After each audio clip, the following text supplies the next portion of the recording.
Morning everyone. मैं विनीत आप सभी का स्वागत करता हूं संदीप क्लासेस पर।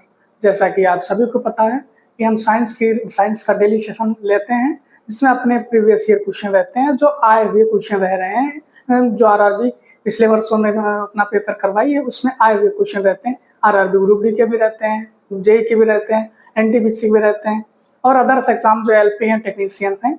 आरआरबी के जितने भी पेपर रह रहे हैं उनमें साइंस का वेटेज जो रह रहा है वो सारे डिस्कशन हम करते हैं।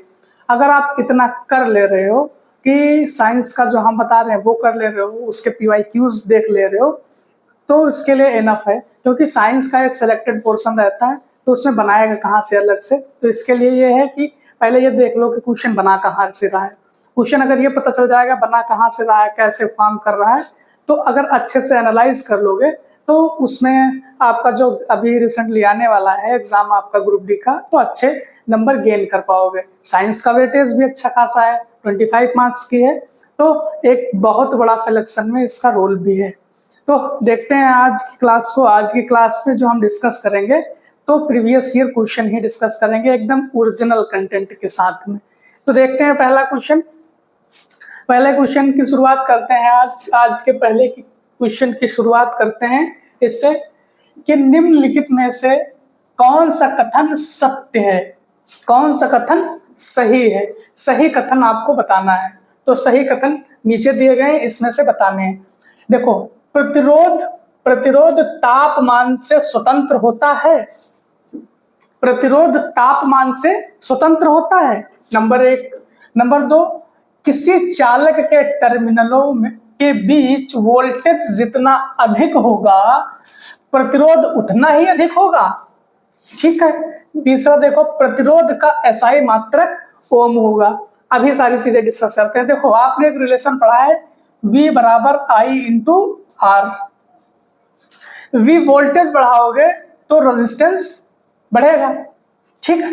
तो देखो, कह रहा है किसी चालक के टर्मिनलों के बीच वोल्टेज जितना अधिक होगा प्रतिरोध उतना ही अधिक होगा, तो ये सही लग रहा है, भी सही है। ठीक है। अब देखो, वोल्ट की मात्रक, वोल्टेज का मात्रक वोल्ट होगा, करंट का मात्रक इसका एम्पियर होगा, आर रेजिस्टेंस है इसका मात्रक क्या होगा, ओम। ठीक है। तो देखो, यहां कह रहा है प्रतिरोध का एसआई मात्रक ओम होता है, तो ये भी सही है। अब देखो, प्रतिरोध तापमान से स्वतंत्र होता है, तापमान से स्वतंत्र नहीं होगा, स्वतंत्र तापमान पर डिपेंड करता है प्रतिरोध आपका, तो यह गलत लिखा है, यह आपका गलत लिखा है। प्रतिरोध तापमान पर डिपेंड करेगा। कैसे? देखो, आप एक रिलेशन पढ़ते हो, रो बराबर आर बराबर रो एल अपान ए। देखो, यहाँ पे जो रो है तो मटेरियल को फाइंड करता है कि वहां पे मटेरियल कौन सा यूज कर रहे हो। अगर मटेरियल आ जाएगा तो सिंपल सी बात है, टेम्परेचर पे भी डिपेंड करेगा, टेम्परेचर पे डिपेंड करेगा ही करेगा। तो ये कह रहा है स्वतंत्र होता है, तो ऐसा तो नहीं है कि स्वतंत्र होता है, तो ये आंसर आपका गलत हो जाएगा, ए। तो ए गलत हो गया, तो ये आंसर गलत हो गया अपने आप। तीसरा वाला गलत हो गया। देखो, केवल सी और केवल ए तो गलत है, तो आंसर कौन सा मारोगे, आंसर मारोगे ए, आंसर मारोगे पहला केवल सी, क्योंकि यहाँ पे बी का ऑप्शन साथ में दिया नहीं है, तो केवल सी वाले आप मजबूरी बन जाती है कि केवल सी वाला आप ऑप्शन करेक्ट करो, तो आंसर आपका पहला करेक्ट है। देखते हैं नेक्स्ट क्वेश्चन। नेक्स्ट क्वेश्चन अपना है कि रासायनिक समीकरण में किसी पदार्थ के प्रतीक सूत्र के बाद लिखा गया ए क्यू यह दर्शाता है कि वह में मौजूद है। अब देखो, क्वेश्चन जो पूछेगा आरआरबी में ऐसे पूछेगा, बिल्कुल बेसिक चीज पूछेगा, बट ओरिजिनल कंटेंट पूछेगा एनसीईआरटी से। देखो, अगर एस लिखा है, अगर एस लिखा है तो इसका मतलब क्या होगा, अगर एल लिखा है तो इसका मतलब क्या होगा, अगर जी लिखा है तो इसका मतलब क्या होगा, अगर ए एंड क्यू लिखा है तो इसका मतलब क्या होगा। अगर देखो एस लिखा है तो इसका मतलब होगा वो सॉलिड स्टेज में है, वो सॉलिड है। अगर एल लिखा है तो इसका मतलब लिक्विड है, लिक्विड है। अगर जी लिखा है तो इसका मतलब वो गैसियस फॉर्म में है। अगर ए क्यू लिखा है तो समझो वो जलीय है, जलीय फॉर्म में, जलीय फॉर्म में है, जलीय अवस्था में है, जलीय विलयन के है। विलयन के रूप में। ठीक है, ये सारी चीजें याद कर लीजिए, इसमें से कुछ भी पूछ सकता है। आपका एस पूछ लेगा, एल पूछ लेगा, जी पूछ लेगा, ए क्यू पूछ लेगा। जैसे यहाँ पे ए क्यू पूछा है, देखो ए क्यू, ए क्यू क्या दर्शाएगा? देखो गैसीय अवस्था को कैसे लिखेंगे? जी से लिखेंगे, सॉलिड को एस से लिखेंगे, और जलीय अवस्था को ए एंड क्यू से लिखेंगे, और द्रव अवस्था को एल से लिखेंगे। तो आंसर आपका कौन सा सही होगा? आंसर आपका बी करेक्ट होगा। आंसर बी आपका करेक्ट हो जाएगा। देखते हैं नेक्स्ट क्वेश्चन। नेक्स्ट क्वेश्चन है, एक 2 ओम का प्रतिरोध और 4 ओम का प्रतिरोध के साथ श्रेणी क्रम में संयोजित है, उनका तुल्य प्रतिरोध, कुल प्रतिरोध पूछा है। एक क्वेश्चन आप आरआरबी में इससे फिक्स मानो, 25 क्वेश्चन आएंगे, आप सिलेक्ट कर लीजिए जो जो आते हैं। एक क्वेश्चन इसका फिक्स मानो, इसका फार्मूला पूछ लेगा या एक क्वेश्चन पूछ लेगा। एक क्वेश्चन आप यूनिट से फिक्स कर लीजिए कि यूनिट का एक क्वेश्चन फिक्स है। ठीक है, तो आप देखो इसमें नंबर 1 देखो, दोनों चीजें आप समझ लीजिए। अगर श्रेणी में पूछेगा, श्रेणी में, तो कुल प्रतिरोध आर टोटल कैसे निकालोगे? आर टोटल निकालोगे R1 प्लस R2 करके।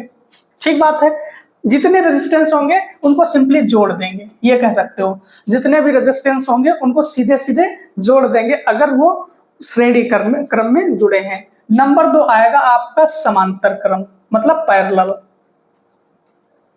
समांतर क्रम, समांतर क्रम मतलब इसका अगर आर टोटल निकालेंगे तो 1 upon R total 1 upon R1 plus 1 upon R2 plus 1 upon R3, मतलब जितने भी होंगे उनको 1 अपान के बटे में लिखेंगे, फिर सॉल्व करेंगे, फिर उसका कुल प्रतिरोध निकालेंगे।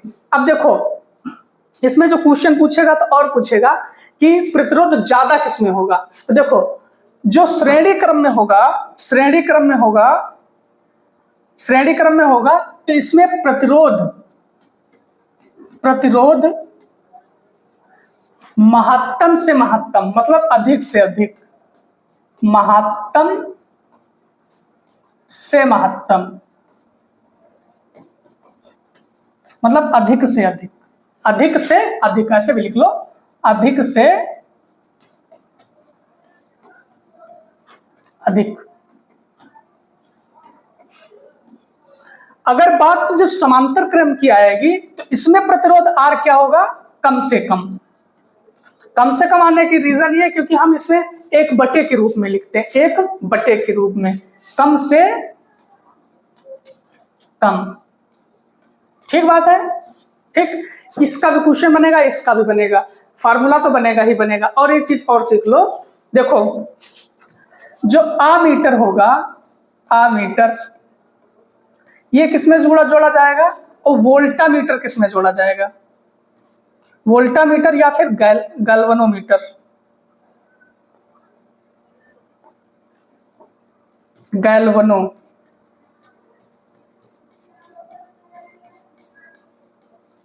देखो अगर आमीटर की बात करेंगे तो ये श्रेणी क्रम में जोड़ा जाएगा, श्रेणी क्रम।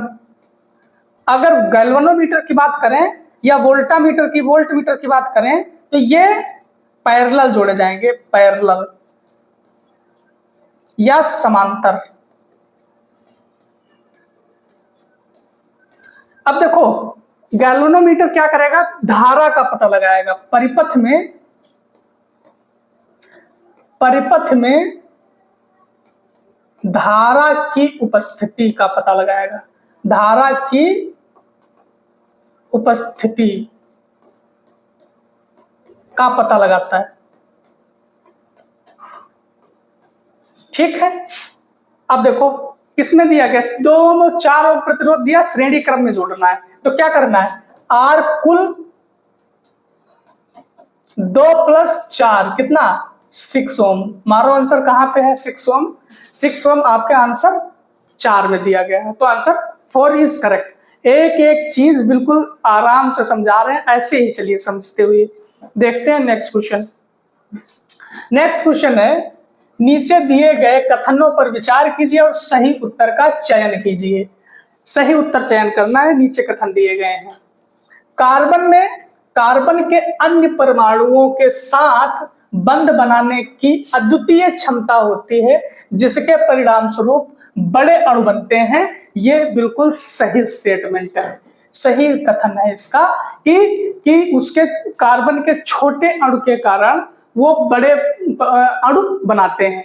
दूसरा है, इस गुण को श्रृंखला कहा जाता है, श्रृंखलन या फिर कैटेनेशन कहा जाता है। तो सिंपल सी बात है, जब छोटे छोटे अणु मिलेंगे कार्बन के तो बड़ा अणु बनेगा और बिल्कुल चेन बनती चली जाएगी। ये भी आपका कथन सही है। तो देखो, कथन 2 सत्य है, कथन 1 असत्य है, ये नहीं। दोनों कथन असत्य हैं, ये भी नहीं। दोनों कथन सत्य हैं, नहीं। दोनों कथन सत्य हैं, दोनों कथन सत्य हैं। आपका ऑप्शन नंबर 4 से पूछेगा। अब देखो, कार्बन की बात चली है तो कार्बन की बात चली है तो इसकी संयोजकता देख लो। संयोजकता हमेशा 4 रहेगी। संयोजकता कितनी रहेगी? 4। अगर कार्बन के अपर रूप की बात करेंगे तो क्या होगा? हीरा, ग्रेफाइट, और जो जियोडेसिक संरचना वाला कहेगा, जो जियोडेसिक कार्बन का वह अपर रूप जो जियोडेसिक संरचना बनाएगा, तो कौन सा होगा? फुलरीन। फुलरीन, ठीक बात है।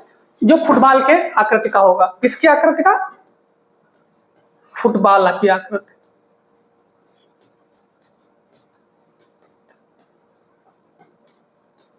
ठीक बात है। तो आंसर क्या हो गया? आंसर इसका तो दोनों करेक्ट है, तो दोनों आंसर सत्य हैं। देखते हैं नेक्स्ट क्वेश्चन। नेक्स्ट क्वेश्चन है, दिए गए कथनों पर विचार करें, सही उत्तर का चयन कीजिए। अब देखो, सोडियम हाइड्रोक्साइड क्लोर एल्कली प्रक्रिया द्वारा तैयार किया जाता है, बिल्कुल सही है। इसको याद कर लीजिए, सोडियम हाइड्रोक्साइड क्लोर प्रक्रिया द्वारा प्राप्त किया जाता है, बिल्कुल ठीक बात कह रहा है। सोडियम हाइड्रोक्साइड का उपयोग कृत्रिम वस्त्र रेशे के लिए किया जाता है, यह भी बात सही कह रहा है कि सोडियम हाइड्रोक्साइड का हम कृत्रिम रेशे के लिए उपयोग करते हैं। तो दोनों कथन असत्य हैं, गलत। दोनों कथन सत्य हैं, तो ऑप्शन आपका बी सही हो जाएगा। ऑप्शन बी सही हो जाएगा। देखते हैं नेक्स्ट क्वेश्चन। नेक्स्ट क्वेश्चन है, एक सीधे धारावाही चालक के लिए इनमें से कौन सा कथन सत्य है? कथन सत्य पूछ रहा है। देखो, चुंबकीय बल रेखाएं केंद्र में चालक युक्त संकेंद्रित वृत्त होती हैं। क्या कर रहा है? चुंबकीय बल रेखाएं केंद्र में चालक युक्त संकेंद्रित वृत्त होती हैं। केंद्र में पूछ रहा है ना। अब देखो नेक्स्ट, जैसे जैसे हम चालक से दूर जाते हैं चुंबकीय क्षेत्र की प्रबलता बढ़ती जाती है, नहीं। जैसे जैसे हम दूर जाते हैं चुंबकीय क्षेत्र की प्रबलता घटती रहती है, याद कर लीजिए। अब देखो, इसको ऐसे ही मान लो, ये जैसे है नॉर्थ, ये है साउथ। तो देखो, ये हुआ, ये ऐसे जा रहे हैं, ठीक है, ऐसे। तो देखो, अगर दूर जाएगा तो बढ़ेगा, उसका क्या बढ़ेगी? परिधि। दूर जाने पर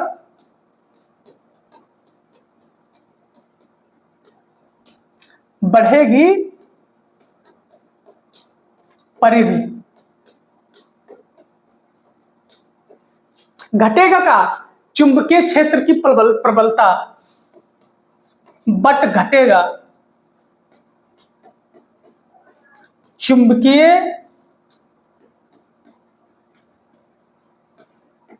क्षेत्र की प्रबलता, ये घटेगा, ठीक है। तो आपका बी तो गलत है, सेकंड नंबर। अब देखो, चुंबकीय क्षेत्र की दिशा दाएं हाथ के अंगूठे, चुंबकीय क्षेत्र की दिशा दाएं हाथ के अंगूठे के नियम का उपयोग करके निर्धारित की जाती है, बिल्कुल सही बात है। क्यों? क्योंकि देखो, अंगूठे की दिशा क्या होगी? अंगूठे की दिशा क्या होगी? ये धारा को बताएगी, बाकी जो उंगलियां होंगी चुंबकीय क्षेत्र को बताएंगे। देखो ऐसे करो, तो ऐसे करोगे तो ये किसको बताएगा, ये धारा बताएगा, और ये चुंबकीय, जिधर ये उंगली जाएंगी, जैसे मान लो चुंबकीय क्षेत्र, धारा ऊपर की तरफ है तो चुंबकीय क्षेत्र कैसा होगा, ऐसा होगा। अगर धारा नीचे की तरफ है तो चुंबकीय क्षेत्र कैसा होगा, एंटी क्लॉकवाइज होगा। ठीक है, तो अंगूठा किसको बताएगा, धारा को बताएगा, धारा को बताएगा, तो ये भी सही है। अब कह रहा चुंबकीय बल रेखाएं केंद्र में चालक युक्त संकेंद्रित वृत्त होते हैं।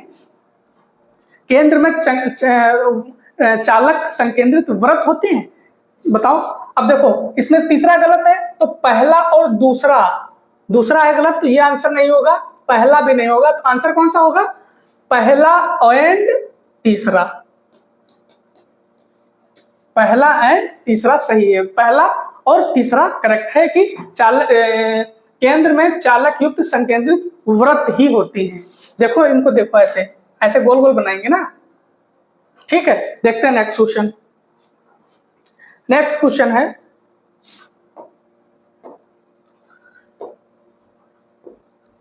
स्वतंत्र रूप से लटका हुआ क्षण चुंबक किस दिशा में इंगित करता है। तो देखो स्वतंत्र रूप से लटका हुआ चुंबक नॉर्थ साउथ की, उत्तर और दक्षिण की ओर इंगित करेगा। भौगोलिक उत्तर पश्चिम नहीं, दक्षिण ये कोई नहीं, उत्तर और दक्षिण की ओर इंगित करेगा। कैसा इंगित करेगा, उत्तर और दक्षिण को। ये किसी का गलत नहीं होना चाहिए, पर ये इसका ऑप्शन भौगोलिक उत्तर और भौगोलिक दक्षिण को इंगित करेगा। देखते हैं नेक्स्ट क्वेश्चन। नेक्स्ट क्वेश्चन है, रक्षक कोशिकाओं में होने वाले कौन से परिवर्तन रंध्रों के खुलने का कारण होता है। कौन से परिवर्तन रंध्रों के खुलने का कारण होता है। तो रंध्रों का खुलने का कारण होता है फूलना या फिर जल का प्रवेश। देख लीजिए कहां पे है, जल का प्रवेश और उनका संकुचन नहीं, फूलना। रक्षक कोशिकाओं में जल का प्रवेश और उनका फूलना, सही बात है।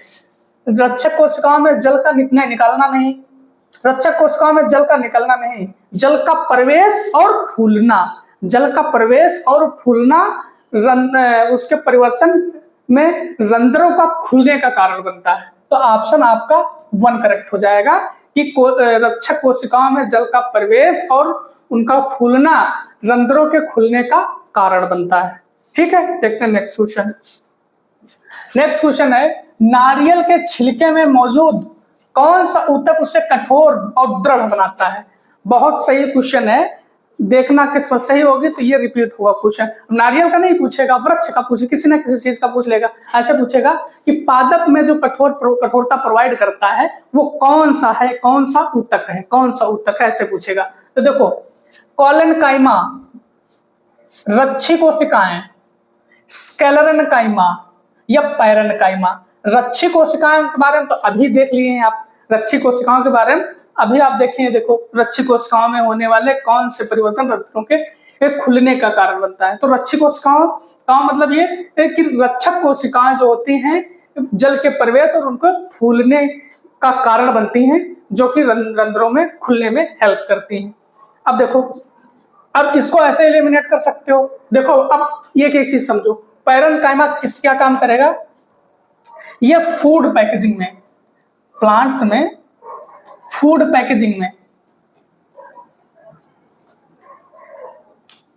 पैकेजिंग में काम करेगा।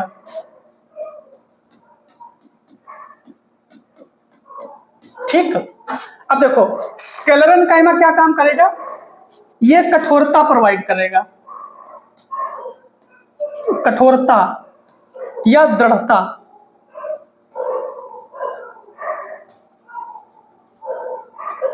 प्रोवाइड करेगा। अब कोलेनकाइमा की बात करें, ये लचीलापन प्रोवाइड करेगा प्लांट में, लचीलापन।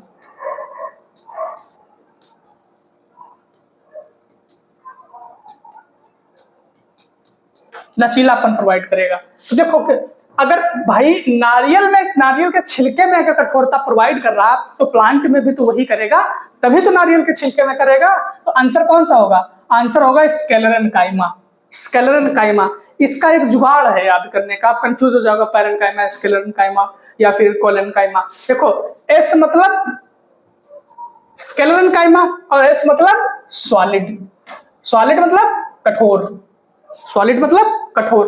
तो एस से सॉलिड, एस से स्क्लेरेन्काइमा कठोरता प्रोवाइड करता है। बाकी अब फूड पैकेजिंग में पैरेन्काइमा, पी से पैरेन्काइमा, पी से पैकेजिंग, पी से पैरेन्काइमा, पी से पैकेजिंग। अब कोलेन्काइमा लचीलापन प्रोवाइड करेगा। ठीक है, तो ऐसे याद रखो ये सब चीजों को।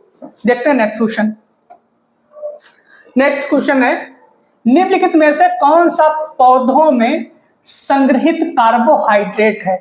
देखो पौधों में संग्रहित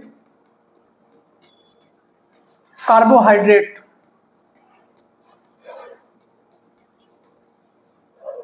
किस फॉर्म में होगा? स्टार्च के फॉर्म में, स्टार्च के फॉर्म में।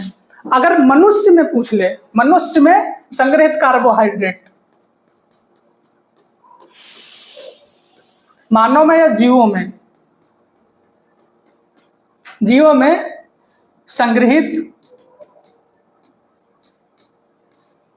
कार्बोहाइड्रेट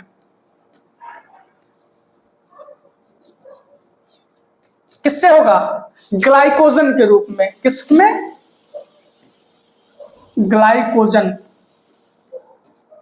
ग्लाइकोजन के रूप में। ठीक है, ग्लाइकोजन के रूप में। तो देखो पादप में पूछ रहा, पौधों में पूछ रहा, तो किस फॉर्म में होगा? स्टार्च फॉर्म में। अगर जीवों में पूछता तो ग्लाइकोजन के फॉर्म में। तो आंसर कौन सा हुआ? आंसर हुआ बी करेक्ट। ठीक है, देखते हैं नेक्स्ट क्वेश्चन। नेक्स्ट क्वेश्चन है, कार्बन के कारण स्थायी यौगिक बनाने में सक्षम होते हैं। कार्बन के कारण स्थायी यौगिक बनाने में सक्षम होता है, क्यों? वो अपने अपर रूपों के कारण, पी कक्षक की उपस्थिति के कारण, अपनी सहसंयोजकता बंध की क्षमता के कारण नहीं। अभी इसके पहले जो क्वेश्चन पढ़े थे, किसके कारण? वह अपने छोटे परमाणु आकार के कारण। किस कारण वो स्थायी यौगिक बनाने में सक्षम है? अपने छोटे यौगिक परमाणु आकार के कारण, अपने छोटे परमाणु आकार के कारण। देखते हैं नेक्स्ट क्वेश्चन। नेक्स्ट क्वेश्चन है, निम्नलिखित धातुओं में धातुओं को उनकी अभिक्रियाशीलता के अनुसार सही क्रम में व्यवस्थित करो। कौन कौन सी चीज? एल्युमिनियम, आयरन, सोना और लेड। देखो इसकी एक टेबल है सक्रियता की,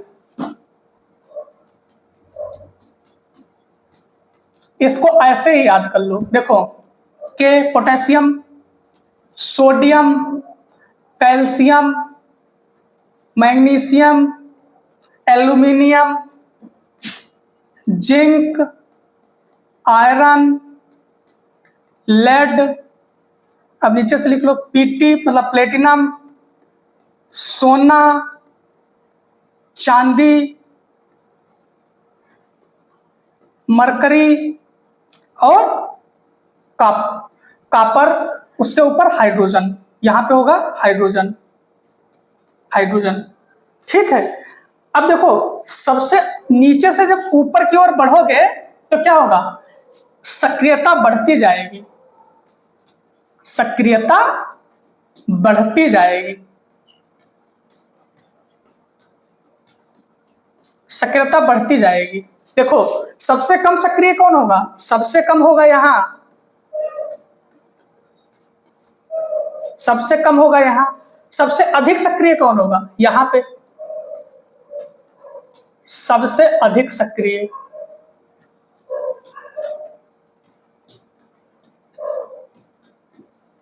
ठीक बात है। अब देखो सबसे अधिक कहां होगा? ऊपर जो पोटेशियम है। अब देखो क्या कह रहा है? एल्युमिनियम, आयरन, सोना और चांदी। कह रहा है किसमें व्यवस्थित करना है? अनुसार सही क्रम में व्यवस्थित करो। तो देखो ऐसे, देखो ये पोटेशियम है, ऐसे ला मारो, ऐसे ऐसे, ये गलत लगा था। अब देखो सबसे अधिक अगर के है, इसमें के छूट गया कहीं तो मुझे लग रहा। हाँ तो देखो के सबसे अधिक है, उससे छोटा कौन होगा? उससे छोटा कौन होगा? देखो लेड पहले आता है, पहले आयरन आता है, पहले आता है आयरन, फिर पहले आता है, देखो के से चलोगे क्या है, एल्युमिनियम पड़ गया, फिर एल्युमिनियम का है। एल्युमिनियम से नीचे कौन आएगा, आयरन आएगा, आयरन है, आयरन आ गया, आयरन आ गया,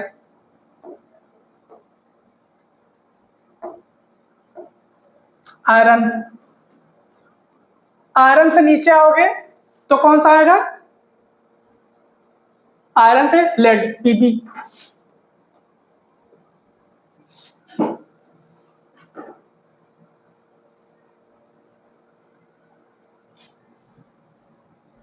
फिर कौन सा आएगा, लेड आया, फिर आएगा आपका एयू,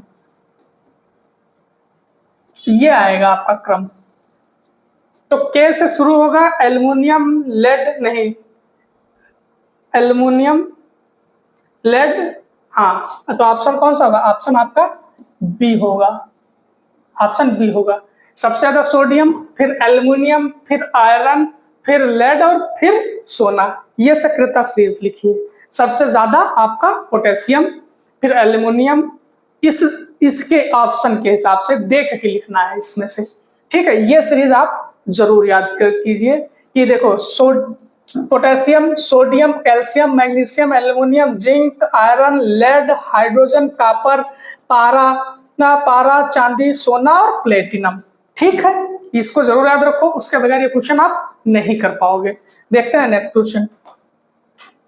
नेक्स्ट क्वेश्चन है, एक प्रकाश किरण का अवलायतम से गुजरने के बाद प्रेस के पीछे 25 सेंटीमीटर की दूरी पर स्थित एक बिंदु अपसारित होती है। लेंस की क्षमता कितनी होगी। तो देखो, अवतल होगा तो प्लस वाले काट दो, नेगेटिव में होगा तो कितना होगा, 25 है, तो क्षमता P बराबर क्या होगा, सेंटीमीटर में है, F बराबर F 25 चक्कू 100, किसमें, प्लस में, नेगेटिव, तो ये नहीं होगा, कौन सा होगा, -4 डायोप्टर। देखते हैं नेक्स्ट क्वेश्चन, निम्नलिखित में से किसकी परमाणु त्रिज्या सबसे बड़ी है। अब देखो क्या दिया है, ऑक्सीजन, क्लोरीन, फ्लोरीन, आयोडीन, मतलब एक ही से दिया। ऑक्सीजन तो ऊपरी होता है यहाँ पे। अब देखो, ऊपर से नीचे आने पे क्या होता है, वर्ग में, एक लाइन लिख लो, वर्ग में ऊपर से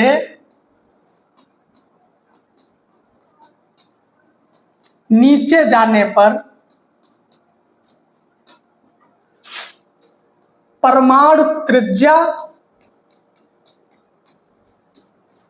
या आकार क्या होगा, बढ़ेगा। आप वर्ग में ऊपर से नीचे आओगे तो उसका परमाणु त्रिज्या या आकार बढ़ेगा। तो देखो क्या होता है, फ्लोरीन, क्लोरीन, ब्रोमीन, आयोडीन और स्टेंसीन, ठीक बात है। देखो, ऊपर से नीचे आओगे तो क्या उसका आकार नहीं बढ़ेगा। जैसे मान लो यहाँ पे इतना था, यहाँ पे इतना हो गया, यहाँ पे इतना हो गया, यहाँ पे इतना हो गया, और नीचे सबसे बड़ा आकार होगा। नीचे आते आते उसका आकार वर्ग में बढ़ेगा, ठीक है। तो देखो, ऑक्सीजन तो ऊपर ही होता है, इसका आकार नहीं होगा उतना बड़ा। अब क्लोरीन तो दूसरे नंबर पे है, ठीक, तो यहाँ पे है। फ्लोरीन तो सबसे ऊपर है, ये भी नहीं होगा। तो देखो, सबसे नीचे कौन सा होगा, आयोडीन होगा। यहाँ पे देखो, आयोडीन, तो इसमें सबसे बड़ा आकार आयोडीन का होगा। इसमें सबसे बड़ा आकार किसका होगा, आयोडीन का होगा, ठीक बात है। देखते हैं। और हाँ, एक बात और, या इसमें एक चीज और लिख लीजिए, आवर्त में लेफ्ट से राइट जाने पर, बाएं से दाएं जाने पर क्या होगा, जो धातु है, जिसको चालकता बोलेंगे या फिर धनात्मकता बोलेंगे या फिर धातु बोलेंगे, धात्विकता क्या होगी, घटेगी। ये भी पूछा है बहुत बार, ये भी पूछा है कि लेफ्ट से राइट जाने पे धात्विकता घटेगी, ठीक बात है। देखते हैं नेक्स्ट क्वेश्चन। नेक्स्ट क्वेश्चन है, गर्भावस्था के दौरान मानव विकास का सही कालानुक्रमिक क्रम कौन सा है? देखो, भ्रूण अवस्था, युग्मनज या फिर भ्रूण, भ्रूण अवस्था, युग्मनज, युग्मनज भ्रूण अवस्था, भ्रूण या फिर युग्मनज भ्रूण या फिर भ्रूण अवस्था। देखो इसमें कौन सा सही होगा? सबसे पहले बनेगा युग्मनज, युग्मनज। फिर होगा आपका भ्रूणावस्था, भ्रूणावस्था। फिर बनेगा आपका भ्रूण। ये प्रोसेस आप बिल्कुल आपके जुबान पे होना चाहिए, एकदम टिप पे। युग्मनज, भ्रूणावस्था और भ्रूण, युग्मनज, भ्रूणावस्था और भ्रूण। जैसे याद करना चाहे जैसे याद करो, आपके टिप पे होना चाहिए, क्योंकि ये क्वेश्चन मुझे लगता है जहां तक ये क्वेश्चन फिर रिपीट होगा। तो आंसर कौन सा आएगा? आंसर सी सही होगा कि युग्मनज, भ्रूणावस्था और भ्रूण। ठीक है, देखते हैं नेक्स्ट क्वेश्चन। नेक्स्ट क्वेश्चन है शक्ति पावर धारा I प्रतिरोध R के विभवांतर V के बीच गलत गलत गलत संबंध पहचान करें। तो देखो क्या होता है, P बराबर V इंटू I। ठीक बात है, इसके सारे निकाल लो। अब देखो V बराबर क्या होगा? I into R। तो देखो P बराबर एक और रिलेशन बन गया। अगर V की वैल्यू रखेंगे तो V की वैल्यू रखेंगे तो क्या आ जाएगा? V इंटू I की, देखो I तो एक यहाँ पे है ना, अगर V की वैल्यू रखेंगे, देखो अब V की वैल्यू यहां पे रखो, I इंटू R, एक I ये है, तो क्या बन गया? I square R। ठीक है, अगर देखो यहां से I की वैल्यू निकाल लेंगे तो ये आ जाएगी यहां से I की। अब इसमें फिर से एक बार पुट कर दो, इस वाले में पुट करो। देखो V into V by R, एक relation V square by R नहीं बन जाएगा? बन जाएगा। देखो एक रिलेशन ये बन गया, दूसरा ये बन गया और तीसरा ये बन गया। तीन ही रिलेशन बनेंगे इसके अलावा कोई रिलेशन नहीं बनेगा। देखो P बराबर VI तो है कि नहीं? P बराबर VI तो है ही। देखो P बराबर I स्क्वायर R तो है ही, P बराबर I स्क्वायर R तो है ही, ये भी है। P बराबर I R स्क्वायर है कहीं? नहीं है। P बराबर V स्क्वायर R तो है ही, तो ये भी है। तो आंसर कौन सा गलत है? आंसर ये वाला गलत है। ऑप्शन ए आपका नहीं पॉसिबल है, तो वो गलत ही पूछ रहा है। तो आंसर ए करेक्ट है। देखते हैं नेक्स्ट क्वेश्चन। आप पढ़ते रहिए, क्योंकि और कोई तरीका नहीं है। पढ़ाई का कोई शॉर्टकट तरीका नहीं है। जितनी मेहनत आज कर लोगे उतना ही आपको प्रॉफिट कल होने वाला है। सोडियम धातु के जल के साथ अभिक्रिया करने पर क्या होता है? देखो सोडियम धातु के जल के साथ अभिक्रिया करेगा तो हाइड्रोजन गैस तो देगा ही देगा, हाइड्रोजन गैस देगा। देखो क्लोरीन गैस देगा, हाइड्रोजन, देखो क्लोरीन गैस नहीं देगा, सोडियम हाइड्रोक्साइड विलेन देगा नहीं, कोई अभिक्रिया नहीं अभिक्रिया करेगा। हाइड्रोजन गैस तो देगा देवे, आप पढ़े हो ना। धातु अगर अम्ल के साथ में अभिक्रिया करेगा तो हाइड्रोजन गैस तो देगा, हाइड्रोजन गैस तो देगा ही देगा। ठीक है, तो अम्ल के साथ में या फिर धातु प्लस जल के साथ में तब भी हाइड्रोजन गैस निकलेगी ही निकलेगी। ठीक है, तो हाइड्रोजन गैस तो देगा, ये देख लो सोडियम हाइड्रोक्साइड विलेन भी बनाएगा। तो ऑप्शन आपका ए करेक्ट हो जाएगा। देखते हैं नेक्स्ट क्वेश्चन। नेक्स्ट क्वेश्चन है गोलीय दर्पण के ध्रुव और फोकस के बीच की दूरी कितनी होगी? देखो गोलीय दर्पण की, ये मान लो F है, ये C है, ये आपका ध्रुव है। देखो एक आर ये होगा, ये एक आर ये होगा, ये सॉरी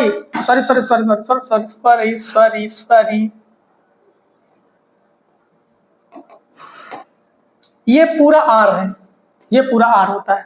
ठीक है, तो F बराबर क्या होगा?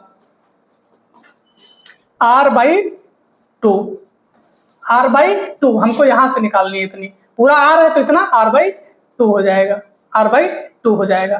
तो देखो क्या हो जाएगा? R/2, कोई पॉसिबल नहीं, क्या कौन पॉसिबल?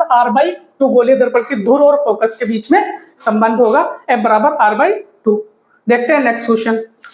नेक्स्ट क्वेश्चन है श्वेत प्रकाश का कांच के प्रिज्म में प्रवेश करते ही 7 घटकों में विभाजित होना, 7 घटकों में विभाजित होना मतलब उसका फैल जाना, तो क्या कहलाएगा?